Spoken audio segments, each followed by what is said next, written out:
Hello students. तो आज हम पी ब्लॉक के पार्ट 2 को पढ़ेंगे और जानेंगे कि उसमें इम्पोर्टेंट क्या क्या है। मैं आपको इससे पहले पी ब्लॉक की हिंदी मीडियम की एक वीडियो पहले भी दे चुका हूँ, उसका लिंक आपको डिस्क्रिप्शन में मिल जाएगा। तो ये जो सीरीज है, इस सीरीज में हमने इलेक्ट्रॉनिक विन्यास, परमाणु आयनीय त्रिज्या, आयरन एंथैल्पी, ये सारा हमने पढ़ लिया था।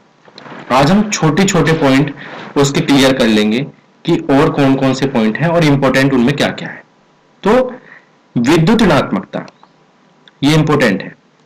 विद्युत ऋणात्मकता और विद्युत ऋणात्मकता का ऑर्डर कि किस तरीके से घटती है, किस तरीके से बढ़ती है। तो सामान्यतः वर्ग में नीचे से नीचे की ओर जाने पर परमाणविक आकार में वृद्धि के साथ विद्युत ऋणात्मकता का मान घटता है। हालांकि भारी तत्वों में यह अंतर बहुत अधिक नहीं होता है। तो ये बात किसकी चल रही है, मैं आपको बता देता हूं। वर्ग 14 की बात चल रही है, जिसमें nitrogen, phosphorus, arsenic, bismuth, antimony, ये सारे जो है तत्व हैं और उन्हीं तत्वों की बात चल रही है। वो कह रहा है कि वर्ग में नीचे की ओर जाने पर परमाणविक आकार में वृद्धि के साथ साथ विद्युत ऋणात्मकता घटती है। वो ये बताना चाह रहा है कि जैसे जैसे समूह में ऊपर से नीचे की ओर बढ़ोगे तो आपको विद्युत ऋणात्मकता कम मिलेगी, कम होती जाएगी और विद्युत ऋणात्मकता का अंतर भी जो है वो कम होगा।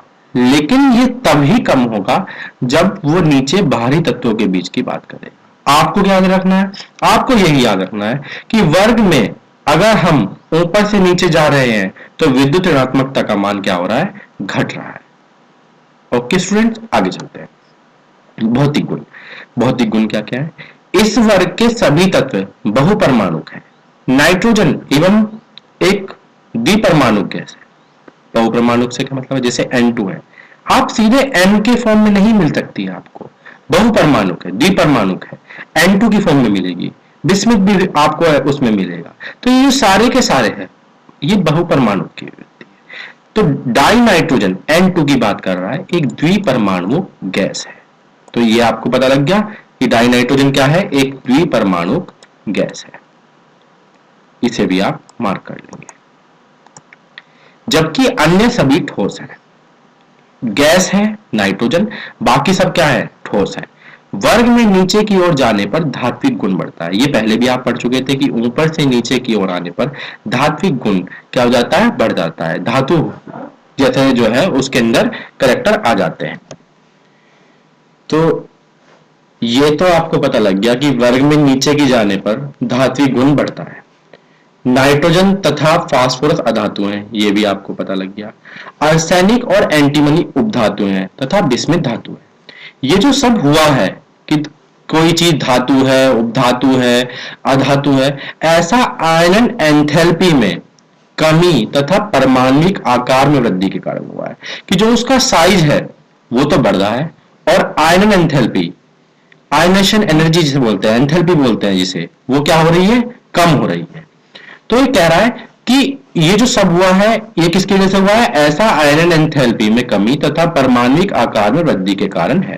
तो ये चीज आपको अपनी नोट करनी चाहिए। आगे चलते हैं।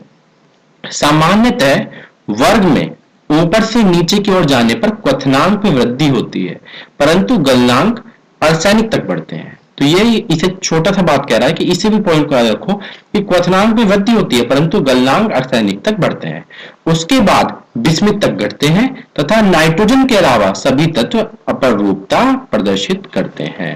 तो ये पॉइंट आप बहुत ज्यादा इंपॉर्टेंट है, वो पूछ सकता है, कई बार पूछ भी चुका है कि आप ये बताइए कि ग्रुप समूह समूह जिसमें जो है नाइट्रोजन जो है, उस नाइट्रोजन वाले समूह में कौन कौन से तत्व आपके अपर रूपता प्रदर्शित करते हैं। तो आपको कौन कौन से दिखाई दे रहे हैं, केवल नाइट्रोजन के अलावा, नाइट्रोजन के अलावा सभी तत्व अपर रूपता प्रदर्शित करते हैं। तो ये सारी चीज यहाँ पे हो गई है। ओके, तो आगे चलते हैं। रासायनिक गुण, ऑक्सीकरण अवस्थाएं तथा इनकी क्रियाशीलता में पाए जाने वाली प्रवृत्तियां। तो ये चीज यहाँ पे है। इन तत्वों की सामान्यतः ऑक्सीकरण अवस्थाएं -3, +3 तथा +5 है।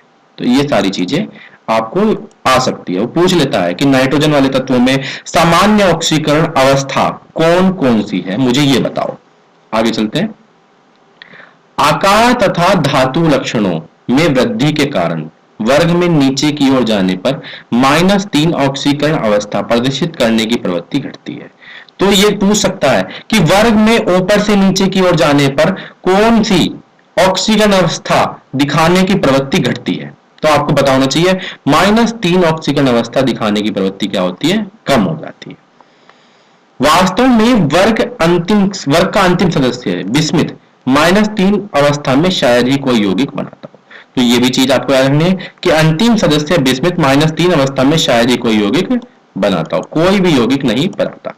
वर्ग में नीचे की ओर जाने पर +5 ऑक्सीकरण अवस्था का स्थायित्व घटता है, कि ये भी स्थायित्व होने से घट जाती है।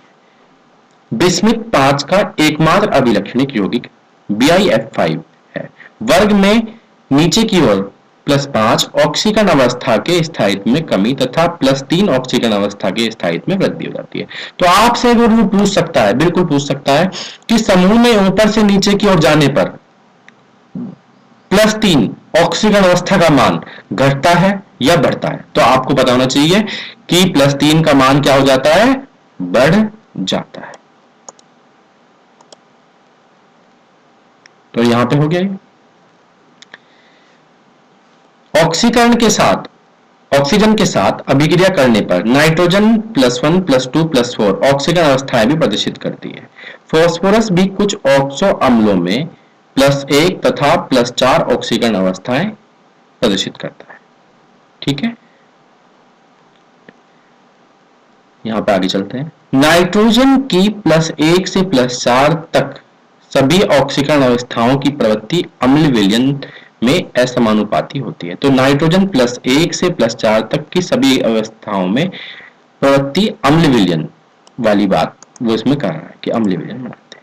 तो हमें क्या याद करना है, ये छोटा सा कि 3HNO2 HNO3 H2O+2N, तो ये चीज एक रिएक्शन छोटी, तो छोटा सा पॉइंट है ये। +3 ऑक्सीकरण अवस्थाएं, +4 ऑक्सीकरण अवस्थाएं या -3 ऑक्सीकरण अवस्थाएं, ये जो सारी हैं ये चीजें हैं। तो मैं इस वाली पॉइंट पे आते हैं कि नाइट्रोजन की अधिकतम संयोजकता +4 ही हो सकती है।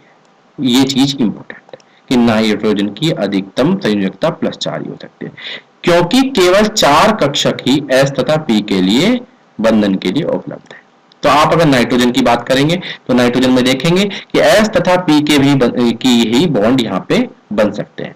भारी तत्वों में बाह्य कोश में रिक्त डी कक्षक होते हैं जो बंधन के लिए उपयोग किए जा सकते हैं, इसलिए उनकी संयोजकता बढ़ाकर PF6 नेगेटिव में आपको मिल सकती है।